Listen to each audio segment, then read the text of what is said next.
Hi friends, భారతదేశ అంతరిక్ష చరిత్రలో మరో అద్భుతం జరగబోతోంది.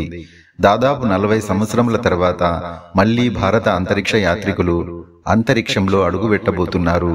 40 సంవత్సరాల క్రితం 1984 ఏప్రిల్ 17న రష్యా ప్రయోగించిన అంతరిక్ష నౌకలో భారతీయ వాయుసేనకు చెందిన గ్రూప్ కెప్టెన్ రాకేష్ శర్మ అంతరిక్షానికి వెళ్లారు. వారు సోయూజ్ T-11 అనే అంతరిక్ష నౌకలో రష్యా వ్యోమగాములతో కలిసి 7 రోజుల 24 గంటలు అంతరిక్షంలో గడిపి విజయవంతంగా భూమికి తిరిగి వచ్చారు. ఇప్పుడు ఇస్రో పూర్తి స్వదేశీ పరిజ్ఞానంతో చేపట్టిన గగన్యాన్ మిషన్ భారతదేశం తలపెట్టిన తొలి మానవ సహిత అంతరిక్ష మిషన్. ఈ మిషన్ కోసం శిక్షణ పొందిన 4 అంతరిక్ష యాత్రికులకు ప్రధాని మోదీ గారు కేరళలోని తుంబాలో గల సారాభాయ్ స్పేస్ సెంటర్ నందు ఆస్ట్రోనాట్ వింగ్స్ ను బహూకరించారు. ఆ 4 భారతీయ వాయుసేనకు చెందిన group captain Prashanth Balakrishnan Nair, group captain Ajit Krishnan, group captain Angad Pratap, wing commander Shubhanshu Shukla.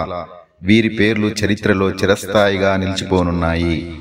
Modi గారు మాట్లాడుతూ, వీరు 4 వ్యక్తులు కాదని 140 కోట్ల భారతీయుల కలలను ఆశలను అంతరిక్షంలోకి తీసుకెళ్లే 4 శక్తులని, వీరికి ఆస్ట్రోనాట్ వింగ్స్ ని బహూకరించడం గర్వకారణం అని తెలిపారు. అంతేకాక ఈ గగన్యాన్ మిషన్ భారతదేశం అంతరిక్ష రంగంలో ఎంత పురోగమించిందో, ఎంత బలంగా ఉందో తెలిపే కార్యక్రమం అంటూ, ఈసారి సమయం మనదే, కౌంట్ డౌన్ మనదే, రాకెట్ కూడా మనదే అన్నారు.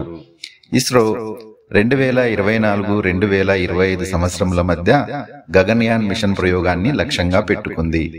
3 రోజుల పాటు వ్యోమగాములను 400 కిలోమీటర్ల కక్షలోకి ప్రవేశపెట్టడం ఈ మిషన్ యొక్క ప్రధాన లక్ష్యం. తదుపరి భారత సముద్ర జలాల్లో సురక్షితంగా ల్యాండ్ చేయడం ద్వారా వ్యోమగాములను తిరిగి భూమిపైకి తీసుకురానున్నారు. అయోధ్య రాముని ఆశీస్సులతో మన త్రివర్ణ పతాకం అంతరిక్షంలో సగర్వంగా ఎగరాలని, విజయవంతంగా ఈ గగనయాన్ మిషన్ పూర్తి కావాలని మనమందరం కోరుకుందాం. జై హింద్, జై భారత్. మీకు ఈ వీడియో నచ్చినట్లయితే లైక్ చేయండి, షేర్ చేయండి, సబ్స్క్రైబ్ చేయడం మర్చిపోకండి. Thank you.